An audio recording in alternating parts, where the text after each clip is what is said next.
Hello sir, hello. मैं अतुल वैद्य बोल रहा था सर। थोड़ा शॉर्ट इंटरव्यू होना था आपकी फोन कॉल पे। अच्छा सर, अतुल जी बोल रहे हैं? जी सर। हाँ अतुल जी बोलिए ना, बोलिए अतुल जी। सर एक्चुअली क्या है, लखनऊ में ईवीएम को लेकर चीफ इलेक्शन कमीशन ने फिर से एक प्रेस कॉन्फ्रेंस की है। और हम्म। वो प्रेस कॉन्फ्रेंस में वो 5 पार्टियों का रिपीटेडली नाम ले रहे हैं।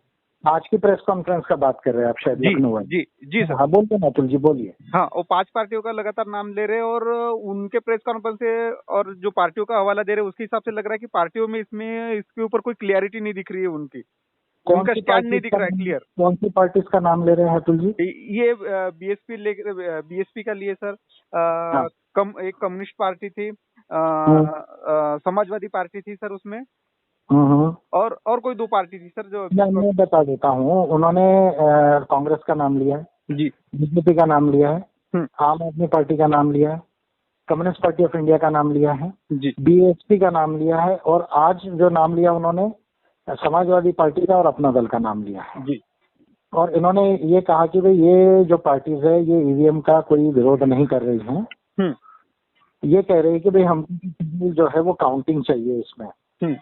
जो वीवीपैट का जो है वो काउंटिंग कर लो 50% और रैंडमाइजेशन करके। तो ये पार्टीज जो है वो बस इतना कह रही हैं। और चीफ इलेक्शन कमिश्नर ने कहा कि भाई ऑलरेडी हमारी प्रोसीजर बहुत अच्छी है और हमारे वो जो 85 जो बुकलेट्स में जो जवाब है क्वेश्चन आंसर्स के, वो ऑलरेडी आप पढ़िए और उसमें आपको सब समझ में आएगा। जो 30 के ऊपर जो हाई कोर्ट की जो केसेस है और या सुप्रीम कोर्ट का जो भी एक केस है अभी तक केस पे 1-2 जो भी है वो भी हमने छाप दिया, उसको पढ़िए। हमारा ईवीएम जो है वो बिल्कुल ठीक है और इसी से चुनाव होगा, आप निश्चिंत रहिए। यानी चीफ इलेक्शन कमिश्नर ने डायरेक्ट जो है वो चेन्नई के बाद फिर रिपीट किया आज लखनऊ में कि हमारे ईवीएम में कोई सवाल उठाने की आपको जरूरत नहीं है, ईवीएम में सब कुछ ठीक है और ये चुनाव जो है हम ईवीएम से ही करेंगे। और ये पार्टीज का नाम तीसरी बार लिया आज उन्होंने। हाँ, जब बिहार में थे तो ये 5 पार्टीज के अलावा यानी Congress, BJP, BSP, communist party of India और आम आदमी पार्टी के अलावा स्टेट पार्टी आरजेडी और जेडीयू का नाम लिया।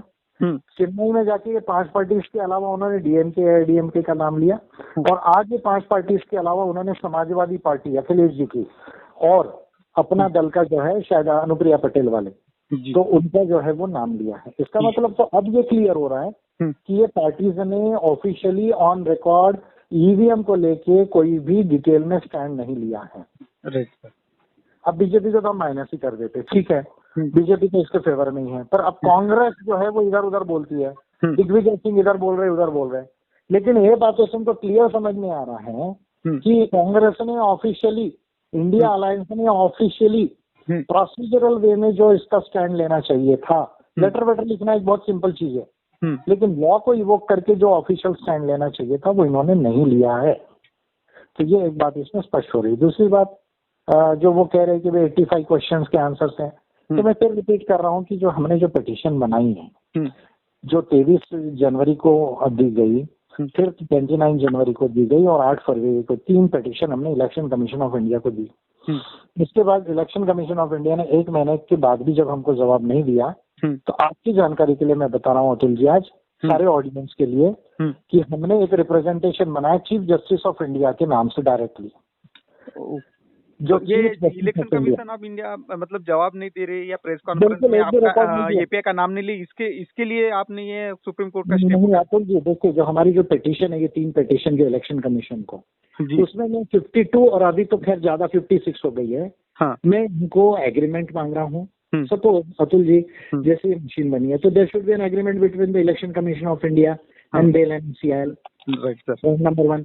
अगर इसके कोई कंपोनेंट बेल और ईसीआईएल ने बाहर की कंट्री से बनाए तो वो एग्रीमेंट होना चाहिए, पॉइंट नंबर 1। पॉइंट नंबर 2, अगर इसका कोई कंपोनेंट मान लीजिए जैसे इसकी माइक्रोचिप है फॉरेन में बनती है, तो ये माइक्रोचिप जो है वो टेम्पर्ड है या नहीं, इसका सोर्स कोड जो है वो फॉरेन सर्टिफाइंग अथॉरिटी ने देना चाहिए।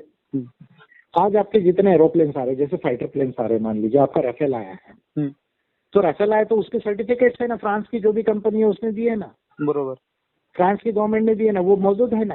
तो ये मशीन को लेके तो ऐसा कोई सर्टिफिकेशन इनके पास नहीं है। फिर मान लीजिए अब ये मशीन आएगी, मशीन मान लीजिए आ रही है आज वोटिंग के लिए आ रही, तो ये नॉन टेम्पर्ड है, इसका सर्टिफिकेट देना चाहिए रिटर्निंग ऑफिसर ने। मतलब बेसिकली आप टेक्निकली प्रूफ मांग रहे हो। हाँ, मैं प्रूफ मांग रहा हूँ मैं, और ये जो मैं मांग रहा हूँ अतुल जी, मैं अपने दिल से नहीं मांग रहा हूँ। इंफॉर्मेशन टेक्नोलॉजी एक्ट 2000, ये मशीन एक कंप्यूटर है और ये कंप्यूटर पर इंफॉर्मेशन टेक्नोलॉजी एक्ट 2000 अप्लाई होता है जी। और इलेक्शन लॉ तो अप्लाई होता ही है, the representation of people act 1951 and conduct of election rules 1961। ये दोनों लॉ को अगर मिला दिया जाए और थोड़ा टेलीकम्युनिकेशन एक्ट 2023 भी अप्लाई होता है, जैसे कैसे अप्लाई होता है ये मैं कह रहा हूँ आपको कि ये मशीन 6 गीगाहर्ट्ज तक की केवल कंपैटिबल है। 5G स्पेक्ट्रम को केवल 6 गीगाहर्ट्ज तक की ये मशीन झेल सकती है, लेकिन हमारे यहाँ जितना 5G स्पेक्ट्रम चल रहा है वो 64 गीगाहर्ट्ज तक है। ओके, तो वो मशीन इंटरफेरेंस होगा या नहीं होगा, ये कौन सर्टिफाई करेगा इसको? मान लीजिए अभी पोलिंग चल रहा है, इसमें इंटरफेरेंस हुआ या नहीं हुआ, या आज काउंटिंग हो रहा है, इसमें ये 5G स्पेक्ट्रम का जो है इंटरफेरेंस हुआ या नहीं हुआ, ये कौन सर्टिफाई करेगा? कोई सर्टिफिकेशन नहीं है, इलेक्शन कमीशन नहीं कर रहा है, चीफ इलेक्टोरल ऑफिसर नहीं कर रहा है, और जो रिटर्निंग ऑफिसर यानी कलेक्टर होता है, जो मेन ऑफिसर है कोई भी पार्लियामेंट में या असेंबली में इलेक्शन के लिए, वो भी सर्टिफाई नहीं कर रहा है। तो ये जो है हम तो ब्लाइंडली इसको सारी चीजें जो एक्सेप्ट कर रहे हैं। अब मान लीजिए इसका जो चिप है अतुल जी, वो चिप प्री प्रोग्राम्ड है या नहीं, इसका सर्टिफिकेशन होना चाहिए। बराबर है। तो ये तो कोई सर्टिफिकेशन ही, इलेक्शन कमीशन सिर्फ कह रहा है हमारी मशीन पर विश्वास रखो, और सुप्रीम कोर्ट ऑफ इंडिया बिना साइंटिफिक टेक्नोलॉजिकल एविडेंसेस को अप्रिशिएट किए, मैं आज बड़ी जवाबदारी से एक बात कर रहा हूँ, सुप्रीम कोर्ट ऑफ इंडिया को लॉ का अंडरस्टैंडिंग है, टेक्नोलॉजी का नहीं है, मैं क्लियरली कह रहा हूँ। तो बगैर टेक्नोलॉजी के साइंटिफिक एविडेंसेस को इवैल्यूएट किए, बगैर टेक्नोलॉजी के लॉ के पूरे एस्पेक्ट्स को देखे अगर कोई भी ऑर्डर दे रहा है, तो सुप्रीम कोर्ट ऑफ इंडिया का ऑर्डर भी जो है वो इनकम्प्लीट है, क्योंकि उसने टेक्नोलॉजी का एप्रिसिएशन ही नहीं किया एविडेंस का। आईटी एक्ट का जो है वो एप्लीकेशन ही नहीं देखा कि प्रॉपर इसका इम्प्लीमेंटेशन हो रहा है या नहीं हो रहा है। तो ये इसमें के सबसे मेजर इश्यूज है। तो हमने सीजीआई के पास अतुल जी, जो चीफ जस्टिस ऑफ इंडिया है चंद्रचूड़ जी, तो 24 तारीख को, इस 24 फरवरी को जी हमने एक रिप्रेजेंटेशन बनाया, ये पिटीशंस पूरी जोड़े कि भाई हमने दिया, और इसका इन्होंने आज तक 1 महीने तक कोई भी डॉक्यूमेंट्स नहीं दिए, और हमने चीफ जस्टिस ऑफ इंडिया को सुप्रीम कोर्ट ऑफ इंडिया में डायरेक्टली जो है उनके पास में जो है ये हमने पहुंचाया है रिप्रेजेंटेशन। Okay sir. तो वो उनके पास में पहुंचेगा, नहीं पहुंचा आज एग्जैक्ट जो है मेरे पास में इंफॉर्मेशन सैटरडे होने की वजह से नहीं है, मंडे को इन्फॉर्मेशन और ज्यादा अच्छी होगी, आज नहीं कल उनके पास में आ ही जाएगा। उसके ऊपर चीफ जस्टिस ऑफ इंडिया क्या व्यू लेते हैं, ये उनका व्यू है। राइट सर, बराबर है। ये हो गई एक प्रोसीजर जो हमने आगे तक की है। चीफ जस्टिस ऑफ इंडिया अगर इस पर कोई अच्छा व्यू ले ले, इंडियन डेमोक्रेसी के लिए, 100 करोड़ वोटर्स के राइट्स के लिए, non applicability of the information technology act 2000 को देखकर अगर ये ले ले तो बहुत बड़ी बात हो जाएगी। अगर नहीं लेते हैं तो फिर मैं उस पर और सेकंड लीगल स्टेप करूंगा, सुप्रीम कोर्ट नहीं करूंगा लीगल स्टेप सेकंड। और यहाँ जो इलेक्शन स्टार्ट हुआ है, जो 12 तारीख के आसपास जो है सुनाई आ रहा है कि इलेक्शन नोटिफाई होगा 12-15 के बीच में, और फिर यहाँ पर जो नॉमिनेशन और ये स्टार्ट होगी, तो हम अपना इलेक्शन भी कॉन्टेस्ट करेंगे और ईवीएम को भी जो है हम चैलेंज करेंगे। उसका भी एक प्रोसीजर बना लिया मैंने, जो एपीआई करेगी, और एपीआई के अलावा जो भी पॉलिटिकल पार्टी करना चाहती है वो पॉलिटिकल पार्टी कर सकती है। तो सर इसके लिए कोई आप ऐसा कोई कॉमन संदेश देना चाहते हैं, मतलब एपीआई के ऑफिस बेरर को, या जो पार्टी इसमें ईवीएम के अगेंस्ट में काम करे, उनको कॉमन संदेश कोई देना चाहेंगे सर? देखिए, मैं आज एक नंबर, टेलीफोन नंबर जो है, जो व्हाट्सएप नंबर है, और वो नंबर मैं एक रिलीज कर रहा हूँ। जो भी पॉलिटिकल पार्टीज है, एपीआई के लोगों को जरूरत नहीं है इस नंबर की, एपीआई के लोगों को कोऑर्डिनेशन कैसा करना मालूम है, लेकिन जो दूसरी पॉलिटिकल पार्टीज हैं जो ईवीएम को लेके प्रोसीजरल वे में, लीगल वे में चैलेंज करना चाहती हैं, तो उनके लिए मैं एक नंबर रिलीज कर रहा हूँ आज। नंबर नोट कर सकते हैं, 70 11 64 7962। फिर मैं रिलीज कर रहा हूँ, 70 11 64 7962। 70 11 64 79 62। फिर हिंदी भाषियों के लिए रिपीट कर रहा हूँ, 70 11 64 79 62। इस नंबर के ऊपर केवल, लेकिन जो पॉलिटिकल पार्टीज काम करना चाहती है, कोई भी कॉल करके इससे डिस्टर्ब ना करे प्लीज, क्योंकि हम लोग भी सब इलेक्शन के इसमें बिजी है। तो ये नंबर जो एक कोऑर्डिनेशन एक्सक्लूसिवली ईवीएम के लिए दिया है जी। तो जो इसकी लीगल प्रोसीजर हम कर रहे हैं, वो पॉलिटिकल पार्टीज भी अगर इसको करना चाहती हैं तो वो इस नंबर पर बात करें, उनको बताया जाएगा। लेकिन इस चीज के लिए समय है, ये वही पॉलिटिकल पार्टीज के लिए यूज में आएगा जो कॉन्टेस्ट कर रही है इलेक्शंस को। ओके। जो इलेक्शन कॉन्टेस्ट नहीं कर रही उनके काम में नहीं आएगा, ठीक है। जो भी इलेक्शन कॉन्टेस्ट कर रहा है including individuals also, independent candidate के लिए भी काम में आएगा ये, ठीक है। तो ये काम कर सकते हैं। जहां तक इंस्ट्रक्शंस का सवाल है, एपीआई के लोगों या कोई भी पॉलिटिकल पार्टी के लोगों, मैं इतना ही कहूंगा, ईवीएम रिलेटेड जितना भी डॉक्यूमेंट है जो आप कलेक्टर के पास है, अभी जितने डॉक्यूमेंट्स, आगे जब इलेक्शन होगा तो रिटर्निंग ऑफिसर जो है जो बोलेगा कि भाई ये ईवीएम के डॉक्यूमेंट है, इस पे आपकी साइन लेना चाहेंगे, वहां कोई भी साइन ना करे, कोई भी कैंडिडेट साइन ना करे, कोई भी इलेक्शन एजेंट साइन ना करे, कोई भी काउंटिंग एजेंट उस पर साइन ना करे। जिनको ये लीगल प्रोसीजर करना है, ठीक है, आप साइन करेंगे नहीं, आप मान ही रहे कि मशीन सब ठीक है, बरोबर, बाकी इलेक्शन डॉक्यूमेंट्स पर आप साइन कीजिए। यानी हमको इलेक्शन को चैलेंज नहीं करना है, हमको ईवीएम को चैलेंज करना है, क्योंकि ईवीएम इलीगल है आज ये दो लॉ में, IT act 2000 and election law जो 1951 और 61 का है, तो उसमें वो इलीगल है। तो हमको इलेक्शन को चैलेंज नहीं करना है, हमको ईवीएम को चैलेंज करना है। ईवीएम इलीगल है, और अगर ईवीएम इलीगल है चुनाव लीगल नहीं हो सकता। अप्रोच ध्यान में लेना है हर पॉलिटिकल पार्टी को कि अगर ईवीएम इलीगल है तो चुनाव लीगली नहीं हो सकता। तो ईवीएम से रिलेटेड डॉक्यूमेंट पे साइन नहीं करना है, बाकी डॉक्यूमेंट्स को आप साइन कीजिए, उसके लिए बिल्कुल गलती मत कीजिए, अदरवाइज आपका इलेक्शन जो है वो डिफेक्टिव हो जाएगा। तो आप बाकी डॉक्यूमेंट्स को साइन कीजिए, लेकिन आप ईवीएम रिलेटेड कोई भी जो है, चाहे आपको डेमोन्स्ट्रेशन दिखा रहे हैं, फर्स्ट लेवल रैंडमाइजेशन दिखा रहे हैं, आपको सिंबल लोडिंग यूनिट का दिखा रहे हैं, वोटिंग के दिन जो है वो 50 वोट डाल के जो डेमोन्स्ट्रेशन दे रहे हैं, या काउंटिंग के दिन बोल रहे स्टील, फिर बाद में बोल रहे स्टील पे साइन मारो, फिर आपको वोटिंग के दिन काउंटिंग के दिन बोल रहे कि स्टील देखो, अभी इस पे साइन मारो। ये जो सारे रिकॉर्ड है ईवीएम रिलेटेड, उसको आपको साइन नहीं करना है।